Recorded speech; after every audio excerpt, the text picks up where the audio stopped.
ಇದನ್ನು ನೋಡಿ ಯಾರು ಕೇರಳ ಅಂದ್ಕೊಂಡ್ಬಿಡ್ಬೇಡಿ. ಇವಾಗ ಆಲ್ಮೋಸ್ಟ್ ಎಲ್ಲ ಫ್ರೀ ವೆಡ್ಡಿಂಗ್ ಹೋಗಿ ಎಲ್ರಿಗೂ ಗೊತ್ತಿರುತ್ತೆ ಇದು ಯಾವ ಪ್ಲೇಸು ಅಂತ.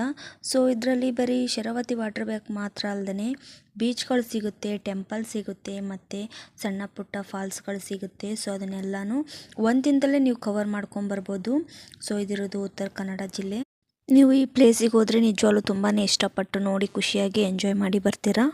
ಆ್ಯಂಡ್ ಅಲ್ಲಿ ಬೋಟ್ಗಳ ಫೆಸಿಲಿಟಿ ಇದೆ. ಆ್ಯಂಡ್ ನಾವು ಶರಾವತಿ ವಾಟರ್ ಬೇಕಿಗೆ ಮೇನ್ ಮೆನ್ಷನ್ ಅಂದರೆ ಅದೇ, ನಾವು ನೆಟ್ಟೆಲ್ಲ ಸೆಟ್ ಮಾಡಿದರೆ ಹೊನ್ನಾವರದ ಬಗ್ಗೆ ಅದೇ ಬರೋದು. ಸೊ ಎಸ್, ನಾನು ಹೇಳೇಬಿಟ್ಟೆ. ನಾನು ಇವಾಗ ತೋರಿಸ್ತಾ ಇರೋದು ಹೊನ್ನಾವರ ಪ್ಲೇಸ್ನ. ಸೊ ಶರಾವತಿ ವಾಟರ್ ಬೇಕಲ್ಲಿ ಬೋಟ್ಗಳ ಫೆಸಿಲಿಟಿ ಇದೆ, ಸುಮಾರಿದೆ. ಯಾವ್ದು ಬೇಕಾದರೂ ತೊಗೊಂಡು ನಾವು ಹೋಗ್ಬೋದು. ನೇಚರ್ ಲವರ್ಗೆ ಮಾತ್ರ ಇದು ಹೇಳಿ ಮಾಡಿಸಿದ ಜಾಗ ಹೊನ್ನಾವರ. ಆ್ಯಂಡ್ ಇಲ್ಲಿ ಅರಬ್ಬಿ ಸಮುದ್ರ ಹಾಗೂ ಮತ್ತು ಪಶ್ಚಿಮ ಘಟ್ಟ. ಸೊ ಬೀಚ್ಗಳನ್ನೂ ನೋಡ್ಬೋದು ನೀವು. ಸೊ ಆ್ಯಂಡ್ ಗ್ರೀನ್ ಆಗಿರೋ ಒಳ್ಳೆ ನೇಚರ್ ಪ್ಲೇಸನ್ನು ಕೂಡ ನೀವು ಇಲ್ಲಿ ನೋಡ್ಬೋದು. ಇಲ್ಲಿ ಜಾಸ್ತಿ ಫ್ರೀ ಮತ್ತು ಪೋಸ್ಟ್ ವೆಡ್ಡಿಂಗಿಗೆ ಅಂತ ಫೋಟೋಶೂಟ್ ಮಾಡಿಸ್ಲಿಕ್ಕೆ ಜಾಸ್ತಿ ಜನ ಬರ್ತಾರೆ ಇಲ್ಲಿ. ಹೊನ್ನಾವರ ತಾಲೂಕಿನಲ್ಲೇ ಇವೆಲ್ಲ ಪ್ಲೇಸ್ಗಳು ನಮಗೆ ಸಿಕ್ಬಿಡುತ್ತೆ. ಸೊ ಒನ್ ಡೇ ಹೋಗಿ, ನಮ್ಮ ಸೈಡಿಂದ ಹೋಗೋರು, ಹಾವೇರಿ ಸೈಡಿಂದ ಹೋಗೋರು ಒನ್ ಡೇ ಹೋಗಿ ರಿಟರ್ನ್ ನೈಟ್ ಅಷ್ಟೊತ್ತಿಗೆ ತಿರುಗಿ ಕೂಡ ಬರ್ಬೋದು. ಆ್ಯಂಡ್ ಅಲ್ಲಿ ನೋಡೋಕೆ ಇನ್ನೂ ಪ್ಲೇಸ್ಗಳು ಸುಮಾರಿತ್ತು, ಬಟ್ ನಾವು ಒಂದು 4-5 ಪ್ಲೇಸ್ಗಳನ್ನು ಮಾತ್ರ ಕವರ್ ಮಾಡಿಕೊಂಡು ಸೊ ಮಸ್ತಿ ಮಾಡಿ ಖುಷಿಯಿಂದ ರಿಟರ್ನ್ ಆದ್ವಿ. ಹಾಯ್ ಎಲ್ರಿಗೂ ನಮಸ್ಕಾರ. This is Ammu JS. Welcome back to my YouTube channel. I hope ಎಲ್ಲರೂ ಚೆನ್ನಾಗಿದ್ದೀರಿ ಅಂತ. ಆ್ಯಂಡ್ ನಾನಿವತ್ತು ಹೊನ್ನಾವರದ ಅಂದರೆ ಒನ್ ಡೇನೇ ಹೋಗಿ ಮತ್ತು ರಿಟರ್ನ್ ಬಂದಿರೋದು ಒಂದು ವಿಡಿಯೋ ಇದೆ. ಸೊ ಅದನ್ನು ಅಪ್ಲೋಡ್ ಮಾಡ್ತಾ ಇದ್ದೀನಿ. 2-3 ಡೇಸ್ ಎಲ್ಲ ಟ್ರಿಪ್ಪಿಗೆ ಹೋಗಬೇಕಂದ್ರೆ ಕೆಲವೊಬ್ರು ಮನೇಲಿ ಕಳಿಸೋದಿಲ್ಲ. ಸೊ ಅವ್ರಿಗೆ ಅಮೌಂಟಿನ ಪ್ರಾಬ್ಲಮ್ಮು ಇರುತ್ತೆ ಬಾಯ್ಸ್ಗಾದರೆ. ಸೊ ಅಂಥವ್ರಿಗೆ ಇದು ಬೆಸ್ಟು. ಅಂದರೆ ಇಲ್ಲಿ ಬೀಚು ಸಿಗುತ್ತೆ, ರಿವರ್ಸು ಸಿಗುತ್ತೆ ಮತ್ತು ಜೆರಿಗಳು ಸಿಗುತ್ತೆ. ಆ್ಯಂಡ್ ಹೋಗೋ ವೇ ಕೂಡ ಚೆನ್ನಾಗಿದೆ, ಒಂದು ಒಳ್ಳೆ ಪ್ಲೇಸ್ ಅಂತ ಹೇಳ್ಬೋದು. ಸೊ ಅದಕ್ಕೆ ನಾನು ಈ ವಿಡಿಯೋನ ನಿಮಗೆ ಶೇರ್ ಮಾಡ್ತಾಯಿದ್ದೀನಿ. ನನ್ನ ವಿಡಿಯೋ ಇಷ್ಟ ಆದರೆ ದಯವಿಟ್ಟು ಲೈಕ್ ಮಾಡಿ, ಸಬ್ಸ್ಕ್ರೈಬ್ ಮಾಡ್ಕೊಳ್ಳಿ, ಆಲ್ ಅಂತ ಬಟನ್ನ ಕ್ಲಿಕ್ ಮಾಡಿ ದಯವಿಟ್ಟು ಸಪೋರ್ಟ್ ಮಾಡಿ. ನಿಮ್ಮ ಟ್ರಿಪ್ ಲವರ್ ಫ್ರೆಂಡ್ಸ್ಗೆಲ್ಲ ಶೇರ್ ಮಾಡಿ. ಸೊ ಅವರೊಟ್ಟಿಗೆ ನೀವು ಒನ್ ಡೇ ಟ್ರಿಪ್ ಹೋಗಿ ಬನ್ನಿ. ಹಾಗಂತ ಇವಾಗಲೇ ಹೋಗಬೇಡಿ. ನಾನು ನನ್ನ ರಾಣೆಬೆನ್ನೂರು ಫ್ರೆಂಡ್ಸ್ ಜೊತೆಗೆ ಮಾರ್ನಿಂಗ್ ಇಲ್ಲಿಂದ ಒಂದು 6 ಗಂಟೆಗೆ ಏನೋ ಬಿಟ್ಟಿದ್ದೆ. ಹೋಗಬೇಕಾದ್ರೆ ಹಿಂದ್ಗಡೆ ಪ್ಲೇಸ್ ನೋಡ್ತಾ ಇರ್ಬೋದು ನೀವು ಹೇಗಿದೆ ಅಂತ. ಸೊ ಹೋಗೋವೇನೆ ತುಂಬ ಚೆನ್ನಾಗಿ ಕಾಣಿಸ್ತು ನಮಗೆ. ಹಾಗಾಗಿ ರೋಡಲ್ಲಿ ಒಂದೆರಡು ಫೋಟೋಸ್ ತೊಗೊಂಡ್ವಿ. ಆ್ಯಂಡ್ ಇದು ದಾರಿಯಲ್ಲೇ ಸೈಡಲ್ಲಿ ಹರಿತಿರೋ ಜರಿ ಇದು. ಸೊ ನಮಗೆ ಇಷ್ಟ ಆಯಿತು. ಸೊ ಅಲ್ಲಿ ಹೋಗಿ ಒಂದೆರಡು ಫೋಟೋಸ್ ತೊಗೊಂಡ್ವಿ. ಹೋಗೋ ವೇ ಇದೆ ಎಲ್ಲ ಮೇನ್, ಅದೇ ತುಂಬ ಚೆನ್ನಾಗಿ ಕಾಣೋದು, ಅದೇ ನಮ್ಗೆ ಇಷ್ಟ ಆಗೋದು. ಸೊ ಇದೆಲ್ಲ ಹೋಗೋ ದಾರಿಯಲ್ಲಿ ಒಂದು 2-3 ಸಣ್ಣ ಸಣ್ಣ ಜರಿಗಳು ಸಿಕ್ಕು. ಸೊ ನೀರಂದರೆ ಯಾರಿಗಿಷ್ಟ ಹೇಳಿ, ನೀವೇ ನೋಡ್ತಾ ಇದ್ದೀರಾ, ಇದು ರೋಡ್ ಬದಿಗಿರೋದು. ಸೊ ಎಲ್ರಿಗೂ ಇಷ್ಟ ಆಗೇ ಆಗುತ್ತೆ.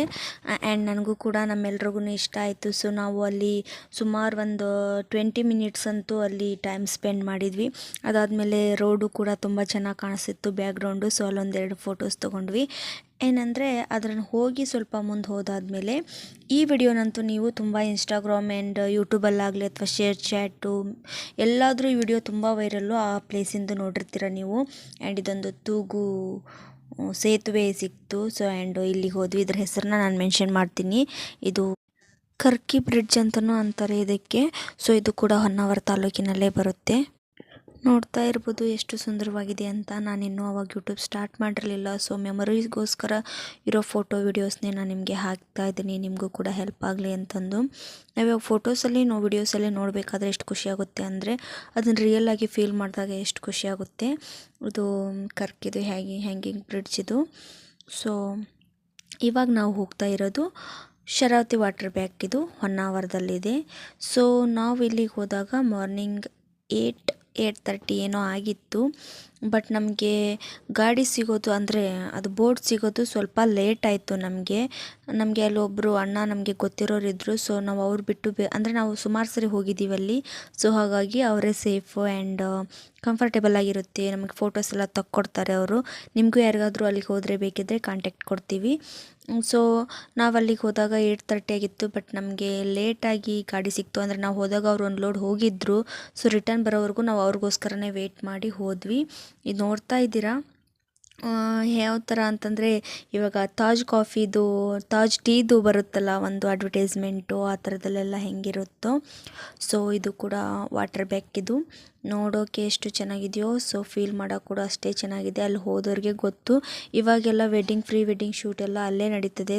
ಸುಮಾರು ಅಲ್ಲೇ ನಡೆಯೋದು. ನನ್ನ ಫ್ರೆಂಡ್ಸ್ದು ಕೂಡ ಸುಮಾರಷ್ಟು ಅಲ್ಲೇ ಆಗಿದೆ. ಕಡಿಮೆ ಅಂದ್ರೂ 1.5 ಅವರಲ್ಲಿ ಕರ್ಕೊಂಡು ಹೋಗ್ತಾರೆ. ನಮಗೆ ಗಣೇಶಣ್ಣ ಅಂತ ಗೊತ್ತು ಅಲ್ಲಿ. ಸೊ ಅವರಂತೂ ನಮಗೆ 1.5 ತಾಸು ನಾವು ಆ ವಾಟರ್ ಬ್ಯಾಕಲ್ಲೇ ಇದ್ವಿ. ನಮ್ಗೆ ಹೇಗೆ ಬೇಕೋ ಆ ಫೋಟೋಸ್ ಎಲ್ಲ ತೊಗೊಂಡು. ಆ್ಯಂಡ್ ತಾವರೆ ಹೂವು ನಾವು ಹೋಗುವಷ್ಟಿಗೆ ಸ್ವಲ್ಪ ಬಿಸಿಲು ಬಿದ್ದಿತ್ತಲ್ಲ, ಸೊ ಬಾಡೋಗಿತ್ತು. ಆದರೂ ಸ್ವಲ್ಪ ಮೊಗ್ಗನ್ನೇ ಅವರು ಕಿತ್ಕೊಟ್ರು. ಮತ್ತು ವಾಟ್ರ್ ಮಧ್ಯನೇ ನಿಲ್ಲಿಸಿ ನಮಗೆ ಸ್ವಲ್ಪ ಹೊತ್ತು ಟೈಮ್ ಸ್ಪೆಂಡ್ ಮಾಡೋಕ್ಕೆ ಬಿಟ್ಟರು. ಆ್ಯಂಡ್ ನಿಜ ಹೇಳಬೇಕಂದ್ರೆ ಇವಾಗಂತೂ ಫುಲ್ ಫೇಮಸ್ ಆಗಿಬಿಟ್ಟಿದೆ ಅಲ್ಲಿ. ನನಗೊಂದು ಆಸೆ ಇತ್ತು ಇಲ್ಲಿ ಆಜು ಬಾಜು ಅಂದರೆ ಈ ರಿವರ್ ಆಜು ಬಾಜು ಇರೋ ಕಡೆ ಸ್ಟೇ ಮಾಡಬೇಕು ಅಂತ. ಬಟ್ ಅಲ್ಲಿ ಹೋಮ್ ಸ್ಟೇ ತುಂಬ ಕಾಸ್ಟ್ಲಿ ಹೇಳಿದರು. ಸೊ ಹಾಗಾಗಿ ನಾವು ಸ್ಟೇ ಮಾಡಿಲ್ಲ ಅಲ್ಲಿ ಒಂದು ಸರಿನೂ. ಬಟ್ ಸುಮಾರು ಹೊತ್ತು ಅಲ್ಲಿದ್ದು ಎಂಜಾಯ್ ಮಾಡಿಕೊಂಡು ಬಂದಿದ್ದೀವಿ. ಆ್ಯಂಡ್ ನಾವು ಅಲ್ಲಿಂದ ಇವಾಗ ಹೋಗಿದ್ದು ಕಾಟ್ಲಾ ವಾಕ್ ಅಂದರೆ ಮ್ಯಾಂಗ್ರೋವ್ ಫುಟ್ ವಾಕ್ ಅಂತಲೂ ಹೇಳ್ತಾರೆ. ತುಂಬ ಯುನೀಕ್ ಹಾಗೂ ಕಾಮಾಗಿ ಅಲ್ಲಿ ಎಕ್ಸ್ಪೀರಿಯೆನ್ಸ್ ಮಾಡ್ಬೋದು.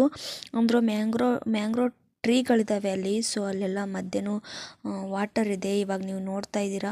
ಸೊ ಇದ್ರ ಮಧ್ಯೆ ನಾವು ನಡೆದಾಡ್ಬೋದು. ಸೊ ಸುತ್ತಲೂ ಮ್ಯಾಂಗ್ರೋವ್ ಟ್ರೀಸು, ಅದ್ರ ಮಧ್ಯೆ ನಾವು ಇದ್ರ ಮಧ್ಯೆ ನಾವು ವಾಕ್ ಮಾಡ್ತಾ ಇರ್ತೀವಿ. ಸೊ ಅಲ್ಲಿ ಸ್ವಲ್ಪ ಫೋಟೋಸ್ನ ತೊಗೊಂಡ್ವಿ. ಆ್ಯಂಡ್ ಅಲ್ಲಿ ಒಬ್ಬರಿಗೆ 20 ರೂಪೀಸ್ ಏನೋ ಎಂಟ್ರೆನ್ಸ್ ಫೀಸ್ ಇತ್ತು. ಆ್ಯಂಡ್ ಇವಾಗ ನಾವು ಅಪ್ಸರ್ಕೊಂಡಕ್ಕೆ ಹೋಗ್ತಾ ಇದ್ದೀವಿ. ತುಂಬ ಸ್ಟೆಪ್ ಹತ್ಕೊಂಡು ಹೋದ್ವಿ. ಬಟ್ ಅಲ್ಲಿ ನೀರು ತುಂಬಾ ಕಡಿಮೆ ಇತ್ತು. ಆ್ಯಂಡ್ ಜೆಂಟ್ಸ್ ಭಾಳ ಜನ ಇದ್ದರು. ಸೊ ಅಲ್ಲಿ ಕೆಳಗಿಳಿಲಿಲ್ಲ. ಅದಾದಮೇಲೆ ನಾವು ಊಟ ಮಾಡಿಕೊಂಡು ಸೊ ಇವಾಗ ನಾವು ಬಂದಿರೋದು ಇಕೋ ಬೀಚ್.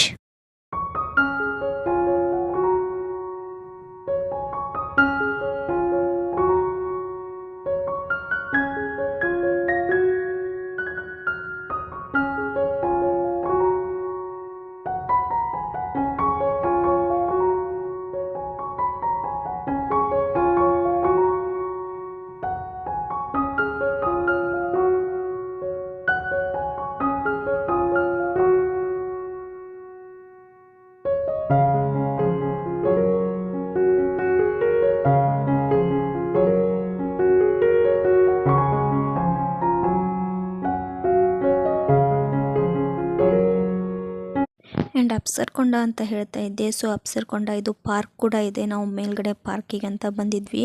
ಅಲ್ಲಿಂದ ವ್ಯೂ ಮಾಡಿದರೆ ಕೆಳಗಡೆ ಬೀಚ್ ಕಾಣ್ತಾ ಇತ್ತು. ಸೊ ನಿಮಗೆ ಇವಾಗ ನಾನು ತೋರಿಸ್ತಾ ಇದ್ದೀನಿ ಈ ಬೀಚು. ಮಧ್ಯದಲ್ಲಿ ಸುಮಾರು ಕಾಡಿದೆ, ಆದ್ರೂ ಕೂಡ ಎಷ್ಟು ಹತ್ತಿರದಿಂದ ಕಾಣ್ತಾ ಇದೆ ಅಂತ. ಸೊ ನಾವಿವಾಗ ಇಕೋ ಬೀಚಲ್ಲಿದ್ವಿ. ಆ್ಯಂಡ್ ಇಲ್ಲಿ ಕೇವಲ ಬೀಚ್ ಅಲ್ದೇ ಅಲ್ಲಿ ಪರಿಸರ ಕೂಡ ತುಂಬಾ ಚೆನ್ನಾಗಿತ್ತು. ನಾನು ಹಿಂದ್ಗಡೆ ಕ್ಲಿಪ್ ಹಾಕಿದ್ನಲ್ಲ, ಸೊ ಅದೆಲ್ಲ ಇದೆ ಇಕೋ ಬೀಚಿಂದು. ಸೊ ಅಲ್ಲಿ ನಮಗೆ ಜಾಸ್ತಿ ಟೈಮ್ ಬಿಡಲಿಲ್ಲ, ಯಾಕಂದರೆ ನೀರು ಜಾಸ್ತಿ ಇತ್ತು. ಬಟ್ ಆದ್ರೂ ಸ್ವಲ್ಪ ಫೋಟೋಸ್ ತೊಗೊಂಡು ಸ್ವಲ್ಪ ಮಸ್ತಿ ಮಾಡಿ ನಾವಲ್ಲಿಂದ ಬಂದ್ವಿ. ಮದುವೆ ಆದಮೇಲೆ ಫ್ಯಾಮಿಲಿ ಅಂತ ಬ್ಯುಸಿ ಆಗಿಬಿಡ್ತೀವಿ. ಫ್ರೆಂಡ್ಸು ಅದು ಇದು ಅಂತೆಲ್ಲ ಓಡಾಡೋಕ್ಕಾಗೋದಿಲ್ಲ. ಸೊ ಫ್ರೆಂಡ್ಸ್ ಒಟ್ಟಿಗಿದ್ದಾಗ ಸ್ವಲ್ಪ ಮಸ್ತಿ ಮಾಡೋಣ, ಟೈಮ್ ಕಳೆಯೋಣ. ಸೊ ನಮಗೆ ಅದು ಟೈಮ್ ತುಂಬ ಇಂಪಾರ್ಟೆಂಟ್ ಆಗಿರುತ್ತೆ. ನಿಮಗೆ ಮತ್ತೆ ಬೇಕಂದ್ರೂ ಕೂಡ ಸಿಗೋದಿಲ್ಲ. ಸೊ ಈ ಥರ ನಿಮಗೆ ತುಂಬ ದೂರ ಹೋಗೋಕ್ಕಾಗದೇ ಇದ್ರೂ ಹತ್ತಿರದಲ್ಲಿ ಅಂತಂದರೂ ನಮಗೂ ಇದು ದೂರನೇ ಆಗುತ್ತೆ. ಬಟ್ ಒನ್ ಡೇಯಲ್ಲಿ ಹೋಗಿ ರಿಟರ್ನ್ ಕೂಡ ಬರ್ಬೋದು. ಅದರಲ್ಲಿ ಬೀಚ್ ಒಂದು 2-3 ಬೀಚನ್ನ ಕವರ್ ಮಾಡ್ಕೋಬೋದು. ಆ್ಯಂಡ್ ಈ ಥರ ಸಣ್ಣ ಪುಟ್ಟ ಜೆರಿಗಳನ್ನು ಕವರ್ ಮಾಡ್ಕೋಬೋದು.